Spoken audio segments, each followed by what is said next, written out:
Welcome to a deep dive that might just reshape how you think about well thinking. Oh, I like that. Today, we're exploring Charles Fillmore's Atom-Smashing Power of Mind. Now, this book was written back in the 1940s, Mm-hmm. right after the world had witnessed the sheer force of atomic energy. But instead of focusing on the destructive side, Right. Fillmore connects this new scientific discovery to spirituality.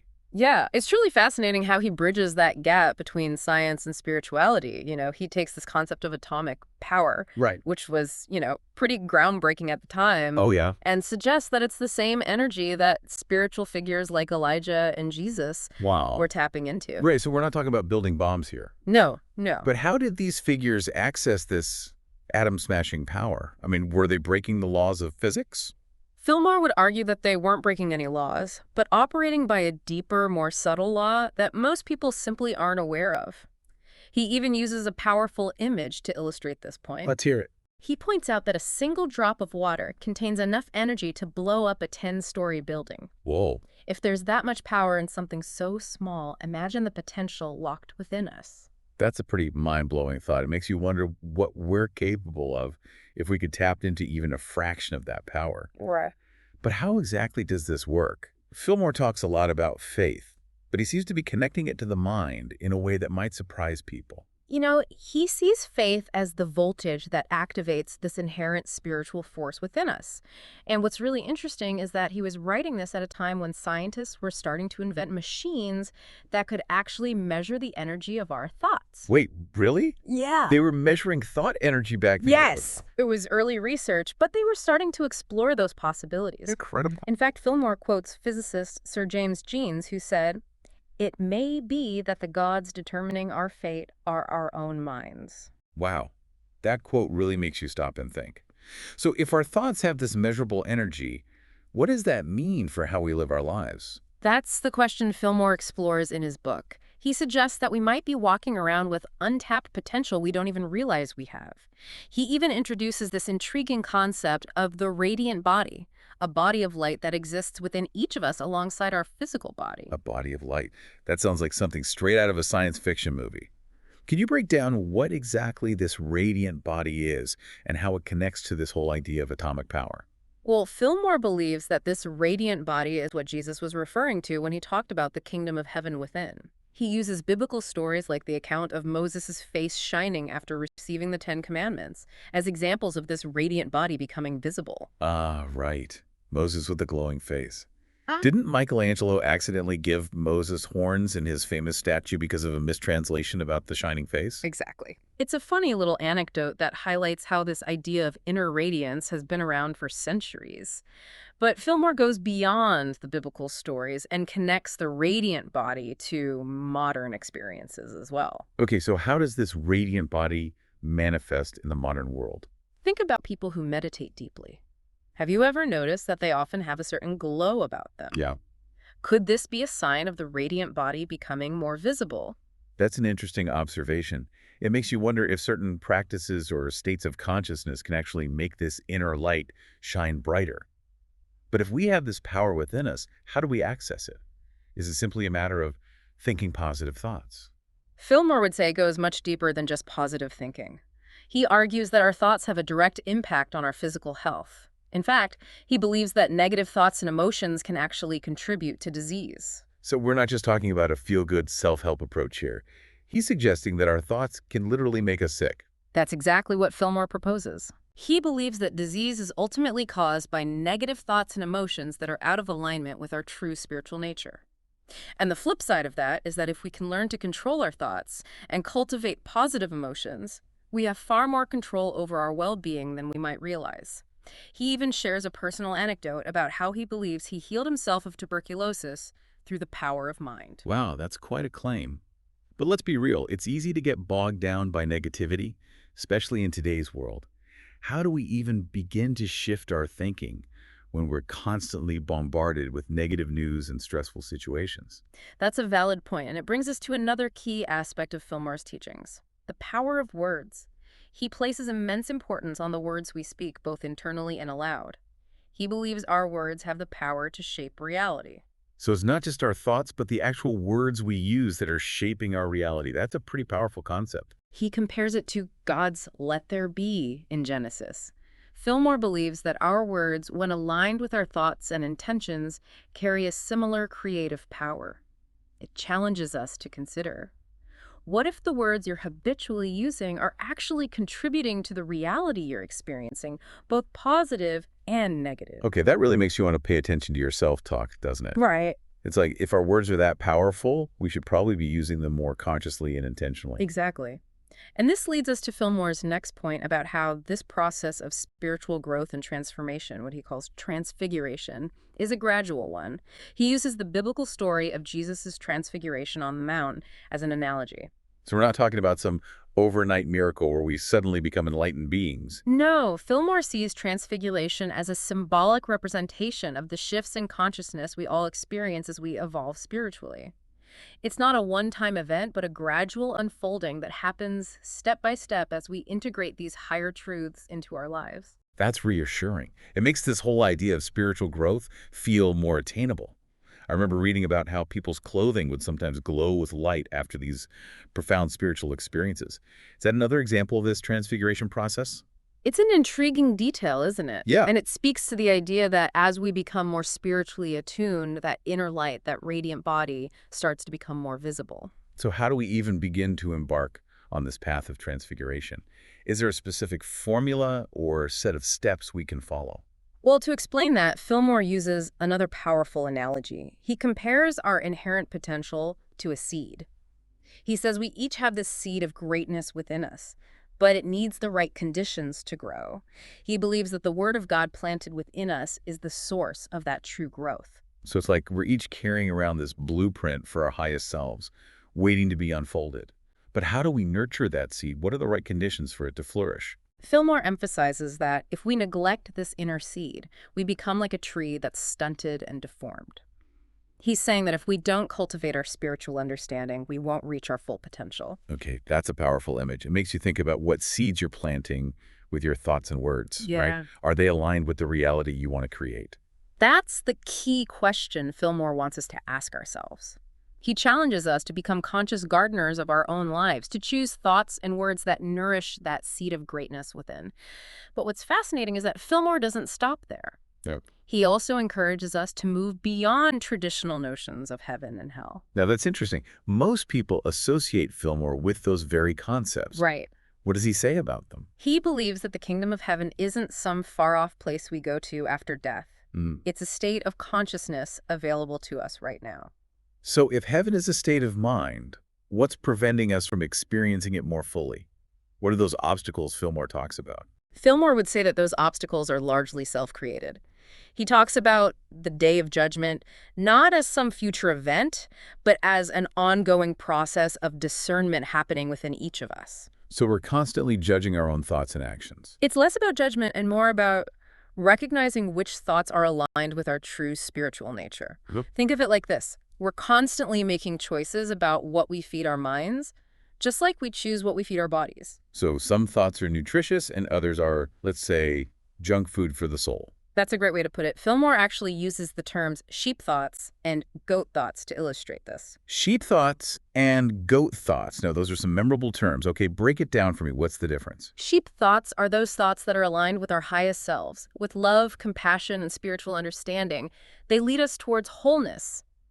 Goat thoughts, on the other hand, are those negative, fear-based thoughts that hold us back and keep us stuck in cycles of negativity.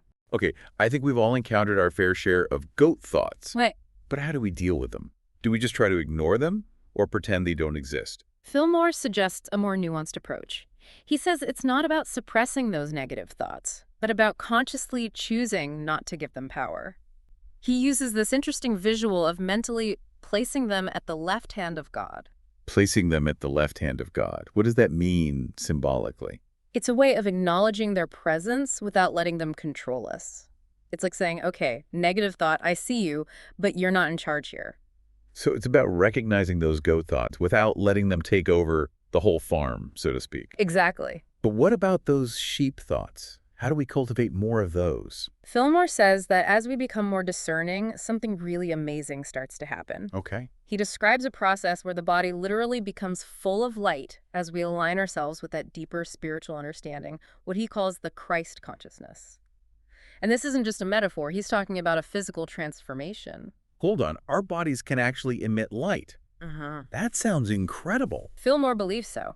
He uses the biblical story of Moses' face shining after encountering God on Mount Sinai as an example of this principle in action. He suggests that this radiance is something we can all experience as we evolve spiritually. Remember, he was writing at a time when scientists were starting to uncover the mind-blowing power locked within the atom. So he's drawing a parallel between this inner light, this radiant body, and the energy that science was discovering in the physical world. Exactly. And he takes this concept even further by suggesting that through the power of our words, we can decree a thing and make it manifest in our reality. Okay, I'm intrigued, but I need you to break that down for me. Hmm. What does it mean to decree a thing? Is he talking about wishing upon a star? He's talking about recognizing the creative power of our thoughts and words. When we align our thought with a higher purpose and speak those thoughts aloud with conviction, we're essentially sending out a powerful energy into the universe. So it's not just passively wishing or hoping for something to happen, but actively using our thoughts and words to shape our reality. That's the essence of it, and Fillmore emphasizes that this creative power isn't limited to our personal lives. It extends to the world around us, to the collective reality we're all part of. So we're not just responsible for our own little corner of the universe, but we're actually contributing to the bigger picture. Right. That's both empowering and a bit daunting. It's a profound concept, isn't it? It is. And it brings up a question that many people grapple with. If we're capable of creating such positive change, why is there so much suffering in the world? If we all have this atom-smashing power of mind, why are we still struggling with so many problems? That's the million-dollar question. Yeah. I remember Fillmore tackling this head-on in his book, particularly in the chapter titled, Is This God's World?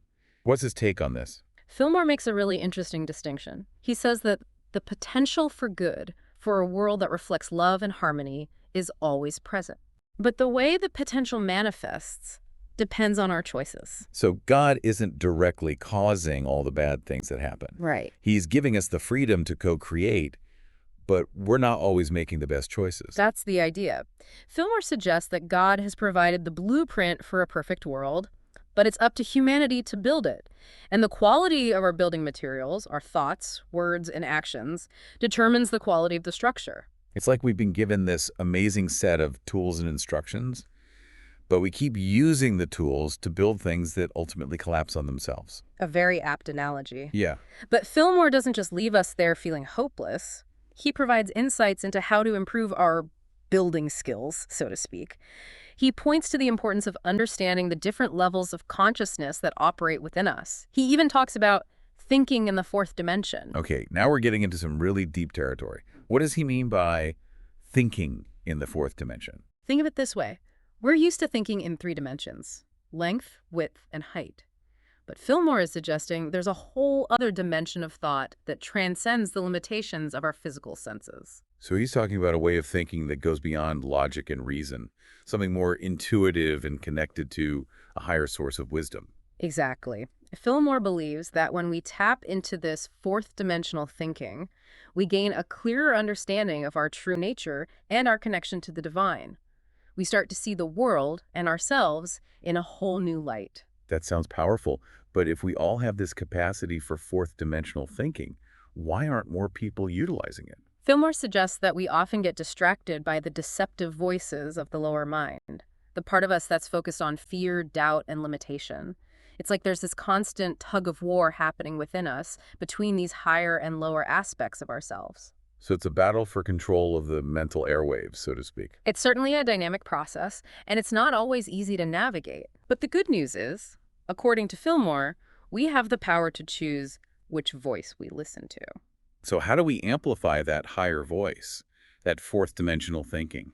Does he offer any practical guidance for strengthening that connection? He does, and this is where his teachings become really practical and applicable to our everyday lives.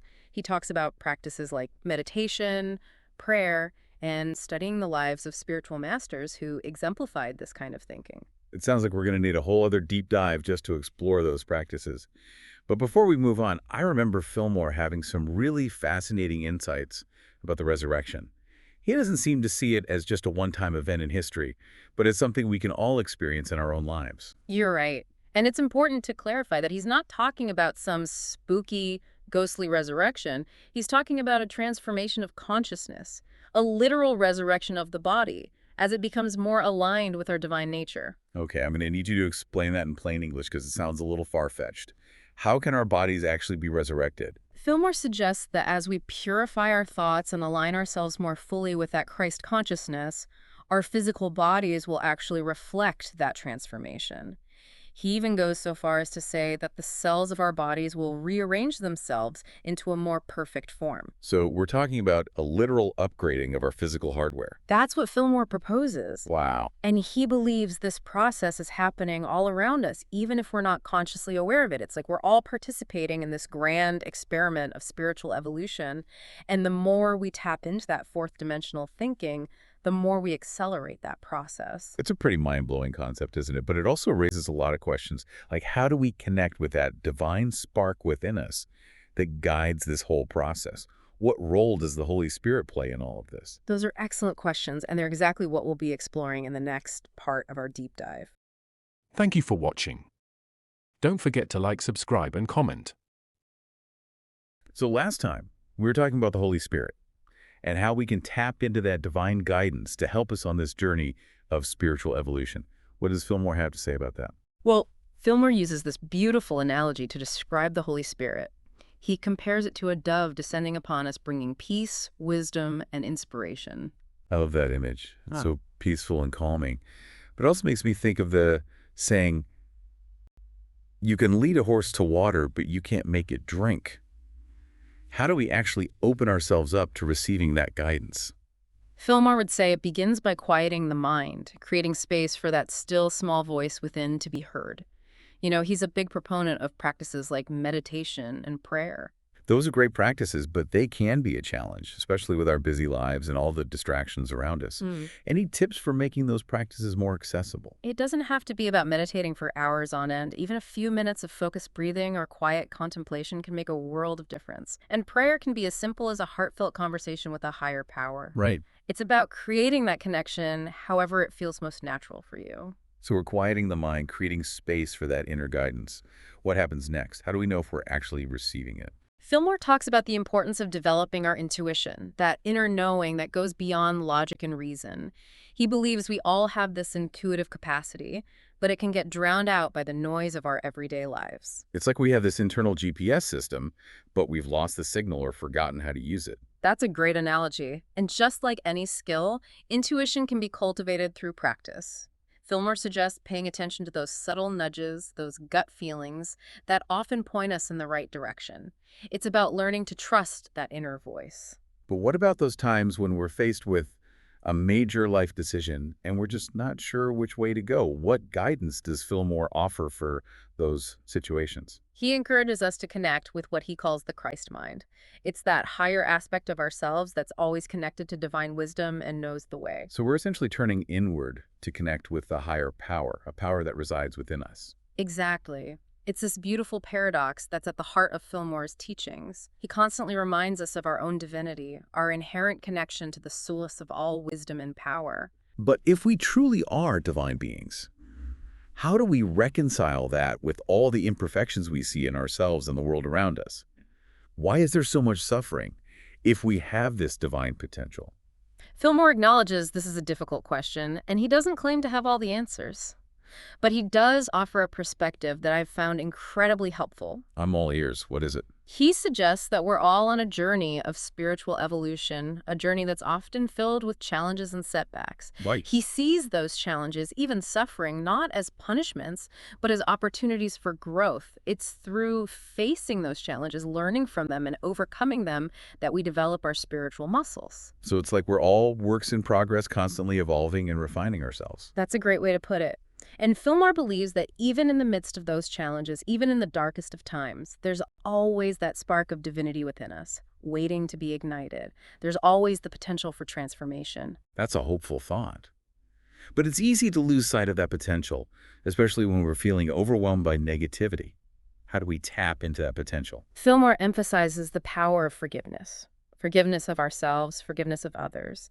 He doesn't see forgiveness as condoning wrongdoing, but as a way to release ourselves from the burden of resentment and anger, Mm. emotions that block us from experiencing that inner peace and joy. So by forgiving, we're choosing to let go of the past and create space for healing and growth. Beautifully said. And forgiveness is just one of many tools that Fillmore offers for navigating this journey of spiritual evolution. He also talks about the importance of gratitude, compassion, and service to others as essential practices for nurturing that inner light. This is all making a lot of sense, but it also feels like a huge responsibility. It's like we're not just responsible for our own happiness, but for the well-being of the entire planet. It's a big task, that's for sure. But Fillmore reminds us that we're not alone in this endeavor. We have the support of the universe, the guidance of the Holy Spirit, and the infinite love of a higher power flowing through us, always available to tap into. Okay, that's a reassuring thought. But all this talk about our divine nature and our atom-smashing power of mind can feel a bit abstract. What does it look like to put these teachings into practice in our daily lives? Fillmore encourages us to start by becoming more mindful of our thoughts, words, and actions. He suggests practicing daily affirmations, consciously choosing words that uplift and inspire, surrounding ourselves with positive influences, and seeking out opportunities to serve others. It's about aligning our everyday choices with that higher purpose. Those are all tangible steps we can take. But what about those larger challenges that feel beyond our control, like global crises or widespread suffering? How do we maintain hope and a sense of agency in the face of such overwhelming issues? Fillmore reminds us that we're not passive observers in this cosmic drama. We're active participants. He believes that our thoughts and prayers have a tangible impact, that they can influence the course of events. So even small acts of kindness and compassion can make a difference. Absolutely. Every act of love, every prayer for peace, every time we choose forgiveness over resentment sends a ripple of positive energy into the world. And as more and more people awaken to their own spiritual power, those ripples will eventually become waves of transformation. That's a powerful image to end on, and it's certainly a vision worth striving for. As we wrap up this fascinating deep dive into Charles Fillmore's atom-smashing power of mind, what's the one key takeaway you hope our listener will carry with them? Fillmore's work reminds us that we are not limited by our circumstances. We have within each of us the power to create a world that reflects the love, wisdom, and harmony of the divine. And it all starts with recognizing and nurturing that atom-smashing power of mind that resides within every one of us. What a thought-provoking and inspiring message. I hope this deep dive encourages our listener to continue exploring these ideas and to tap into that incredible power that lies within. Thanks for joining us. Thank you for watching. Don't forget to like, subscribe, and comment. It would be a great source of help to maintain and develop this channel and the correlated website. This book overview was presented to you by olbooksummary.com. Are you interested in more insights into personal development books or motivational and inspirational books? Please visit olbooksummary.com and you will find a library of the most helpful self-development and human character development books overviews. See you soon with the next books overview video. Welcome